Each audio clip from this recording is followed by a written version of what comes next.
Well, my apologies. The last couple of podcasts have been horrible. I'm just not having good luck with my Bluetooth mics. Just not doing well on the technologies, but I apologize. But I just thought I'd share something quick. Today is Bloomsday.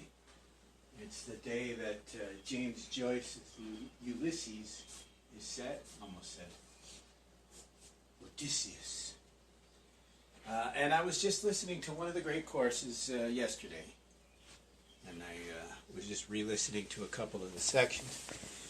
Because he talks about metempsychosis, which is, according to this author, this professor, is the heart of what the book is about. So I just want to share, right, metem, right, from the Greek meaning change or transform, psychosis of the mind.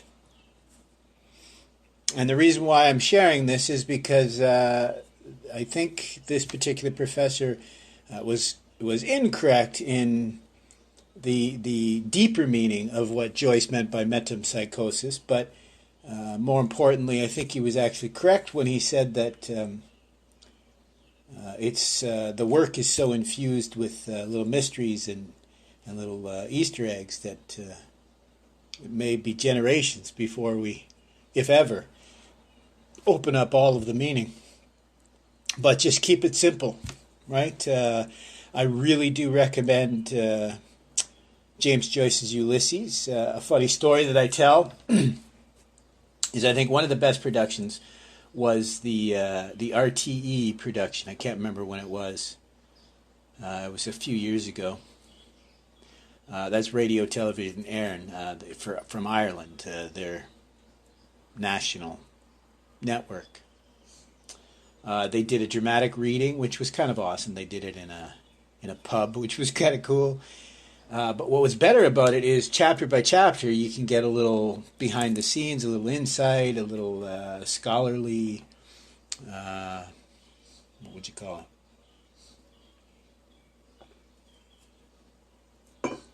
Scholarly insight. And so I highly recommend this RTE production. Right now, I don't expect most people are going to go to websites. Most people want to play with apps. Right? And this production is not on Audible. Right? It's an audio. It's not on Audible. I haven't seen it on Scribd. I don't know if it's any of the other apps. But I do know it's on Spotify.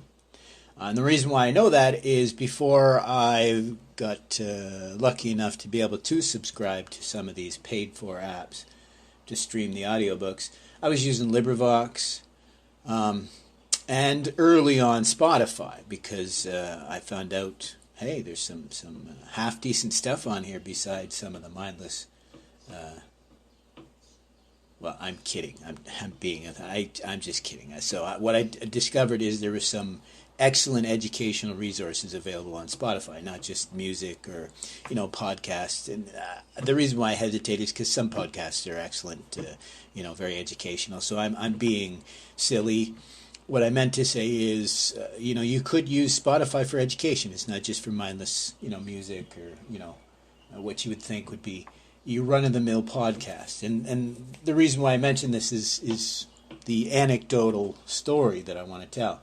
So last year around Bloomsday, I heard some people, we were talking about books, and they mentioned that they wanted to get into Ulysses and wanted to really understand it, right? And so, of course, we talk about, the annotated Ulysses. They call it the skeleton key to Ulysses because there's a skeleton key to Finnegan's Wake, so it kind of fits. And then I mentioned my favorite. I said I recommend, for me, if you're going to read Ulysses, here's my advice. I recommend that, you're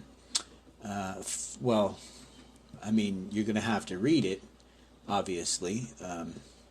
But I do recommend that maybe you read the annotated Ulysses side by side.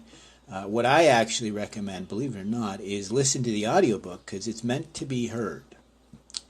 Listen to the audiobook of Ulysses and follow along in the skeleton key.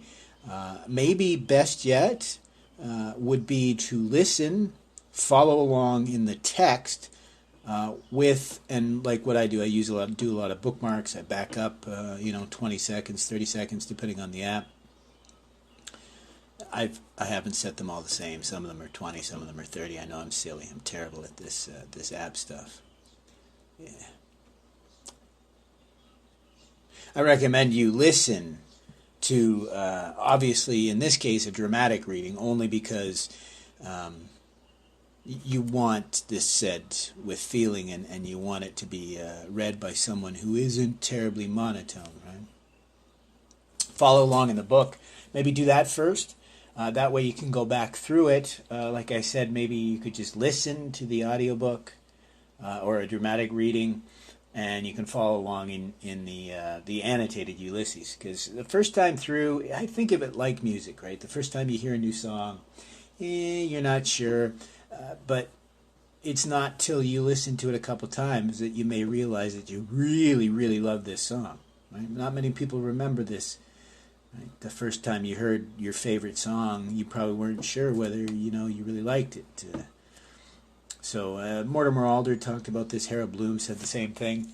I mean, you're not really going to jump into a book and do analytical reading immediately. I mean, you're going to want to pay attention, but you're not going to be able to get really into it until you actually read it. So for Ulysses, I recommend you read the book, obviously.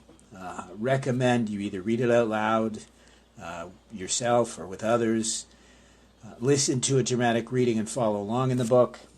After you've gone through it, I know this is saying a lot, but after you've gone through it, you can do it chapter by chapter even. After you've gone through it, go through the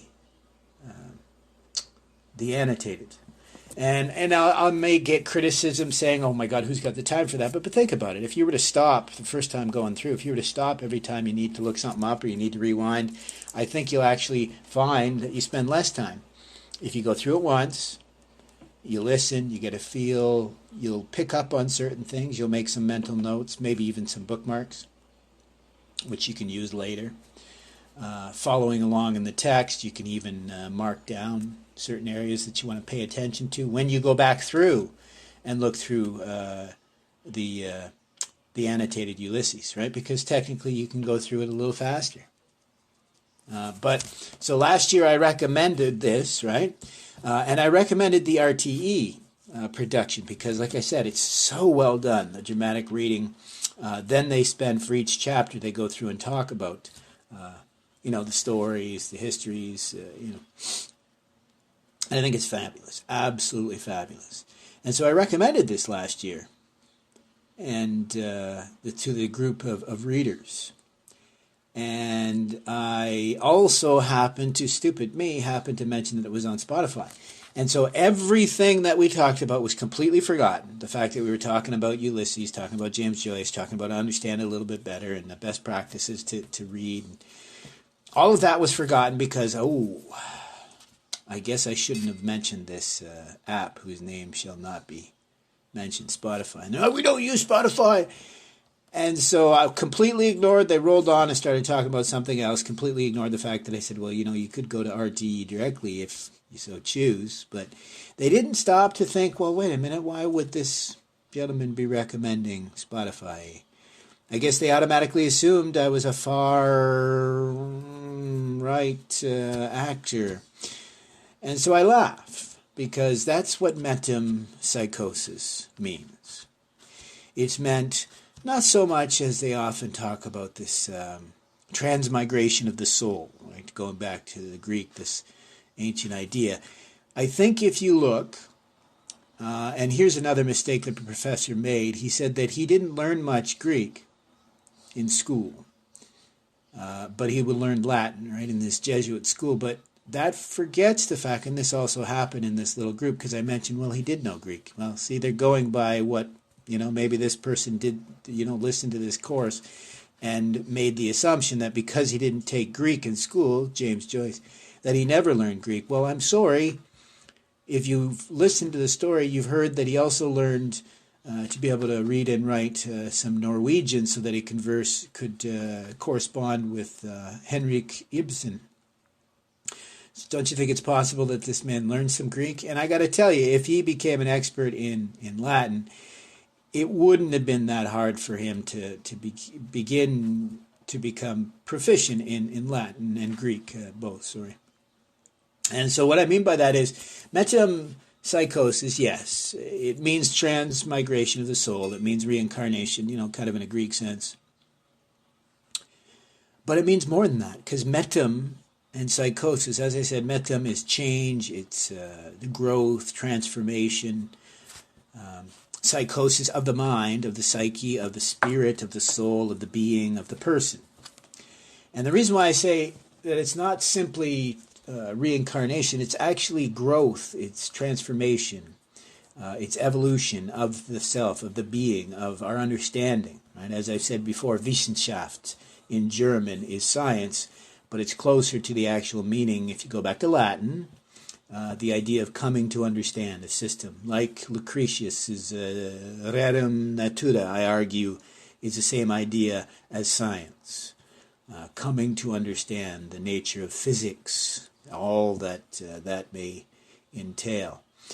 Because later on in the book, it is misspoken, and you think it just sounds pretty, metempsychosis, metempsychosis. But if you actually think about it, metempsychosis, it sounds kind of funny, right? And I make the joke that it could sound like, burning away the self, metempsychosis. But metempsychosis, metempsychosis is actually very similar to what he did in Finnegan's Wake. He played with schizophrenia and schizophrenia. They're almost identical words, but they have alternate meanings. One means madness, one means insight, wisdom from on high. Right? Metempsychosis, metempsychosis. I think it was Joyce trying to explain that we tend to burn away the self rather than transform it. We tend to either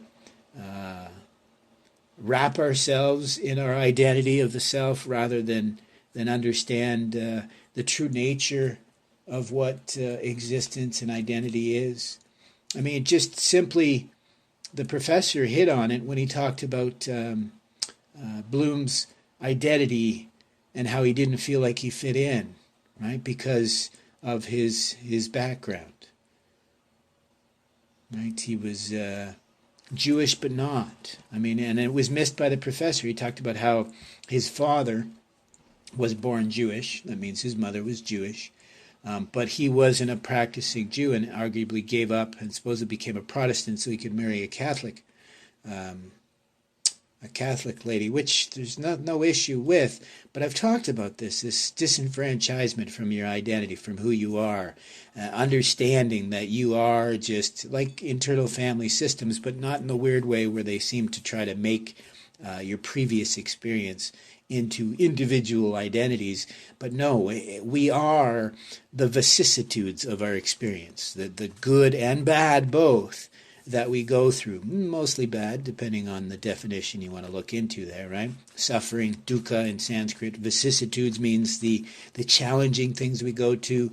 I like to quote from Lucretius, his omnis cum tenebris, this idea that it's often in the shadows where we find who we truly are, where we find our completeness. And I think this is why it's this play on, and if you look at what maybe Joyce was alluding to, metempsychosis, I think he was alluding to this meaning, that it's not so much reincarnation, but reinterpolation, transmigration. How about a transvaluation? Because again, Joyce was influenced by Nietzsche. This idea of the Übermensch, I think, was an archetype meant to replace previous archetypes that we no longer believed in or we no longer found inspiration in. And so as an individual, we can see this metempsychosis as our opportunity, moment to moment. This is actually Shaivist, it's Buddhist, it's Tantric. The idea that the self is attached to moment to moment. In Yogacara, it goes to the eighth and the ninth consciousness. The eighth consciousness, the storehouse consciousness. And it's in Ulysses, this idea that he may have been influenced, in Schopenhauer and in Kant and so many of these other great thinkers. We can hear this lesson that all of these different experiences that we've had, these little seeds of consciousness, bija in Sanskrit, the vicissitudes of our life, all of these, whatever you want to call it, praxis. Every philosopher has a different term for the same idea, that we are a mixture of our experience, both good and bad, but we have to use that to transform, metam, transform our very selves, not just our being, our souls, our expression, and our destiny, our psychosis, everything that makes us who we are. We have to choose to not burn away our potential or burn away ourselves, but to realize there's nothing to burn away except our opportunity to be better than our previous self. Again, the cliche, in my case, I keep quoting Hemingway, this idea that it's only honorable to be better than your previous self, not better than anyone else. And I love it because it equates to Hemingway's other quote that, right, everyone breaks, right? I've gotten this from my studies in military history. Everybody has their breaking point. But some of us are stronger in the broken places. And that's, to me, the message behind Ulysses. And I think the reason why we should read it, because I think it's so inspirational to be able to see that all of us doubt our very existence. Yet, even having lost everything, you can still find value and meaning within your journey. And it's a search for trust. For a long time, I thought it was a search for truth, but as William James said, truth is just an agreement, and I think it applies here. Right? It's a search for trust. It's a search for beauty, aesthetics, meaning, value, creation. You name it. It's a synonym. As Joyce said, if you simply sell your creativity, your art, into the marketplace for profit, it's essentially pornography, in a sense, is what he said, because it denatures yourself, it denatures the artwork. You're selling essentially a clockwork orange, right? You can have the absolute replica of everything,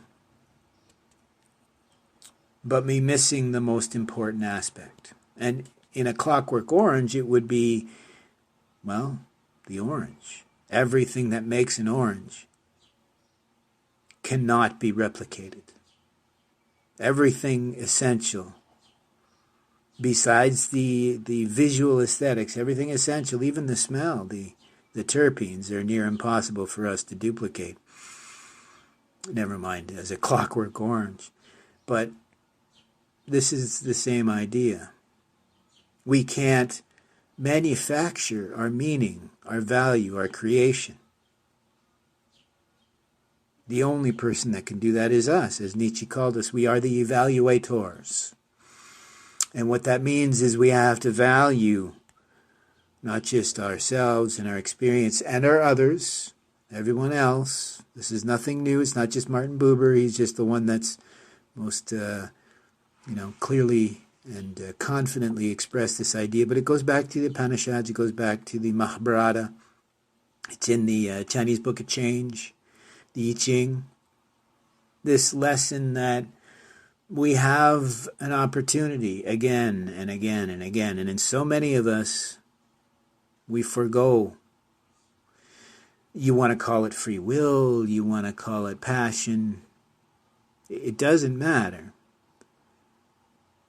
It doesn't matter what you call it.